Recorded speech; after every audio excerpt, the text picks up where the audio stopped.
Ya, pemirsa, aksi ambil paksa jenazah pasien PDP COVID-19 kembali terjadi. Kali ini keluarga pasien PDP mengambil paksa jenazah di Rumah Sakit Madani Medan, Sumatera Utara. Keluarga tidak terima, keluarga disebut pasien PDP COVID-19.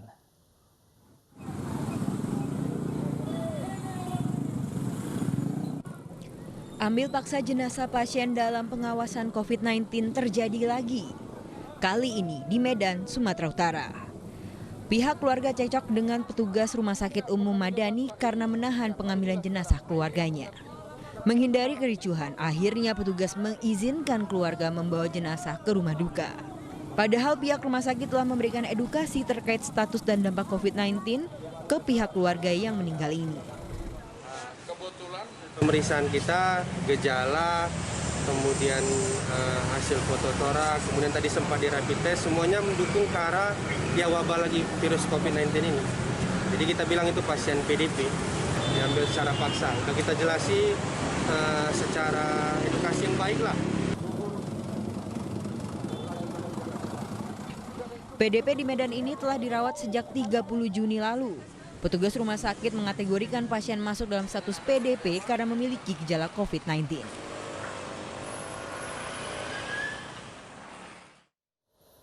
Ya, pemirsa, aksi ambil paksa jenazah terkait COVID-19 sudah terjadi beberapa kali. Pengambilan paksa terjadi karena minimnya pemahaman masyarakat terkait proses pemulasaran jenazah pasien PDP COVID-19.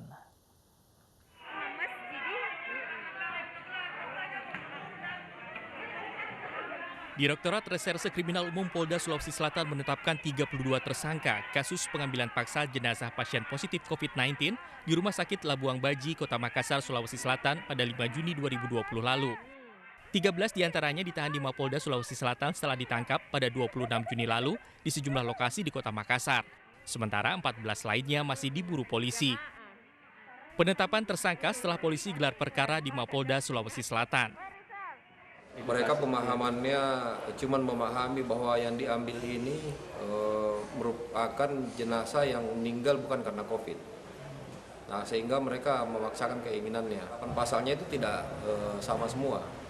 Nah, tetapi lebih cenderung dikenakan undang-undang karantina kesehatan. Nah, dari peran masing-masing ada yang kondisinya memaksa, ada yang memang cuma berperan membantu saja. Percobaan pengambilan paksa jenazah COVID-19 juga terjadi di depan Rumah Sakit Khusus Daerah Dadi, Jalan Lanto Daeng Pasewang, Kota Makassar, Sulawesi Selatan. 3 orang yang mencoba memprovokasi warga dan keluarga langsung ditangkap dan dibawa ke Polrestabes Makassar. Awalnya pihak keluarga yang mendatangi rumah sakit meminta izin agar diperbolehkan masuk untuk melihat jenazah, namun ditolak aparat yang berjaga.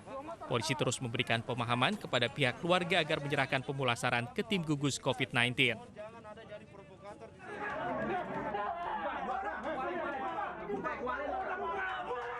Di Surabaya, Jawa Timur, satu jenazah diambil paksa dari rumah sakit oleh pihak keluarga karena menolak pemakaman dengan protokol COVID-19.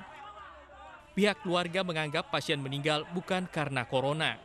Namun berdasarkan keterangan rumah sakit, pasien tersebut berstatus PDP dengan gejala sesak nafas dan seharusnya dimakamkan dengan protokol COVID-19. Pengambilan paksa jenazah COVID-19 termasuk pelanggaran hukum. Pelaku bisa dikenakan pasal berlapis, diantaranya terkait kekarantinaan kesehatan dengan ancaman hukuman penjara hingga 7 tahun. Tim Liputan dan kontributor iNews melaporkan.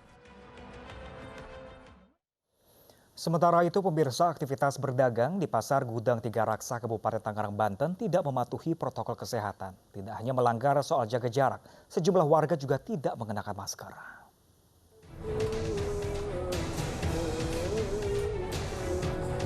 Kerumunan pedagang dan pembeli di Pasar Gudang Tiga Raksa, Kabupaten Tangerang tidak hanya melanggar soal jaga jarak, tetapi sejumlah warga juga tidak mengenakan masker. Padahal pemerintah Kabupaten Tangerang kembali memperpanjang masa pembatasan sosial berskala besar di wilayahnya. Sejumlah warga pun mengaku tahu akan kebijakan terkait protokol kesehatan tersebut, namun berkesan tidak mengindahkan.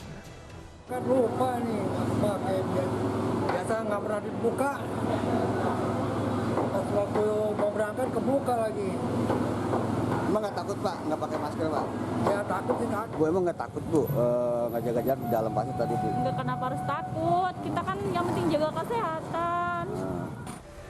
Pemerintah Kabupaten Tangerang sendiri kembali memperpanjang PSBB lanjutan hingga 12 Juli mendatang. Perpanjangan PSBB ini agar warga semakin meningkatkan kesadaran untuk memakai masker dan menjaga jarak. Dari Kabupaten Tangerang, Banten, Aimarani, iNews melaporkan.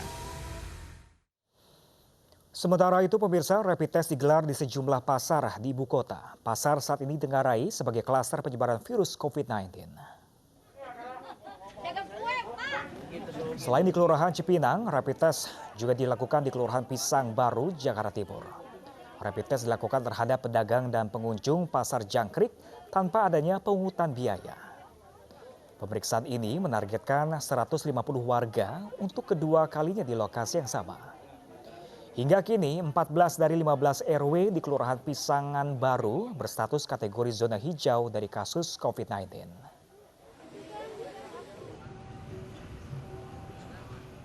Swab test juga dilakukan di Pasar Bata Putih, Kebayoran Lama, Jakarta Selatan. Swab test yang digelar gratis ini menargetkan pedagang pasar dan warga yang tinggal di kawasan pasar. Pasar tradisional di ibu kota masih menjadi fokus utama digelar tes kesehatan. Sebab pasar menjadi klaster baru penyebaran virus corona. Adanya aktivitas jual beli membuat pedagang dan pembeli sering kali berinteraksi secara langsung. Data dari Ikatan Pedagang Pasar Indonesia atau IKP terdapat 107 pasar di 16 provinsi ditutup sepanjang Mei hingga Juni 2020. Lantaran pasar-pasar tersebut dianggap menjadi tempat penularan corona.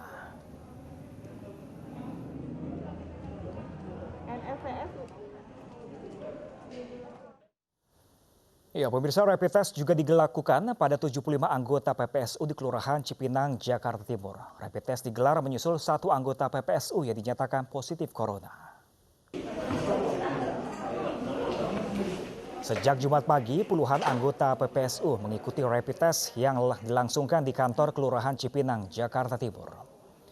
Satu persatu anggota PPSU diperiksa tim medis yang menggunakan alat pelindung diri lengkap. Total terdapat 75 anggota PPSU yang mengikuti pemeriksaan ini. Rapid test ini merupakan tindak lanjut dari temuan satu anggota PPSU yang sebelumnya dinyatakan positif corona. Tujuan kita menjaring supaya lebih cepat menangani COVID-nya. Jadi kita menjaring PPSU yang sering ke lapangan, kita jaring dulu. Dan ini juga tidak hanya COVID aja yang kita cek, jadi PTM juga kita cek.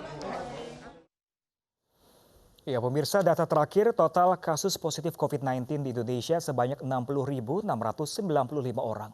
Jawa Timur masih menyumbang kasus positif COVID-19 terbanyak 353 orang. Ini kami melakukan pemeriksaan spesimen sebanyak 22.281 spesimen. Sehingga total spesimen yang kita periksa sekarang adalah 871.436 orang. Dari pemeriksaan ini kita mendapatkan data konfirmasi positif 1.301 orang, sehingga totalnya menjadi 60.695 orang. Kalau kita perhatikan distribusi dari penambahan kasus ini adalah sebagai berikut. Jawa Timur hari ini melaporkan kasus baru terkonfirmasi sebanyak 353 orang. Dan kemudian juga melaporkan kasus sembuh sebanyak 247 orang. Kemudian Sulawesi Selatan hari ini melaporkan kasus baru terkonfirmasi sebanyak 180 orang dan melaporkan juga 41 kasus sembuh. DKI Jakarta hari ini melaporkan 140 kasus baru terkonfirmasi dan sembuh 238 orang. Jawa Tengah melaporkan 134 kasus baru dan 50 sembuh. Kalimantan Selatan melaporkan 110 kasus baru dan 28 sembuh. Total sembuh hari ini adalah 901 orang, sehingga akumulasi keseluruhan menjadi 27.568 orang. Kalau kita perhatikan persentase nasional sembuh, sekarang berada di kisaran 42%. Namun kalau kemudian kita perhatikan, sudah lebih dari 13 provinsi yang memiliki persentase sembuh di atas 70%. Dan angka ini pasti akan naik, karena proses sembuh ini membutuhkan waktu. Saudara-saudara, banyaknya kasus baru yang kita temukan ini disebabkan karena tracing yang semakin agresif yang dilaksanakan oleh Dinas Kesehatan Daerah. Sementara kasus demam berdarah dengue (DBD) di Indonesia juga meningkat. Masyarakat diimbau waspada dan secara mandiri memberantas jentik nyamuk di tengah pandemi COVID-19. Di tengah pandemi COVID-19, kita juga harus menekan angka kesakitan DBD. Kita harus tetap bergerak, memantau nyamuk baik secara mandiri, bersama-sama, maupun bekerja sama dengan pemerintah. Apalagi di situasi pandemi ini, para petugas kesehatan yang biasanya memantau DBD melalui sistem door-to-door mendistribusikan larvisida kepada penduduk yang juga dikenal sebagai juru pemantau jentik atau jumantik, menyebabkan kinerjanya terhambat selama pandemi. Kewajiban pembersihan lingkungan yang biasanya rutin dilakukan 1 bulan sekali, terhambat karena pembatasan kegiatan masyarakat akibat merebaknya COVID-19. Sekarang kita mulai produktif kembali. Maka, mari perhatikan saluran air, tempat nyamuk bertelur, dan tempat-tempat dengan reservoir air. Waspadai DBD karena penyakit ini punya ciri-ciri sebagai berikut. Gejala DBD tidak langsung muncul, tetapi memerlukan waktu 4-10 hari setelah tergigit nyamuk yang membawa virus dengue. Gejala DBD yang paling umum adalah demam tinggi hingga 40 derajat Celcius yang disertai tubuh menggigil, berkeringat. Dan selain itu, gejala lain yang biasanya terjadi adalah sakit kepala, nyeri tulang, ototnya juga sakit, mual, muncul bintik-bintik merah di kulit, hingga perdarahan pada hidung dan gusi. Ya, pemirsa, Komisi Pemberantasan Korupsi tetapkan Bupati Kutai Timur dan istri jadi tersangka suap proyek infrastruktur. Informasi selengkapnya sesaat lagi, tetaplah bersama kami. Yang pertama sebagai penerima, selanjutnya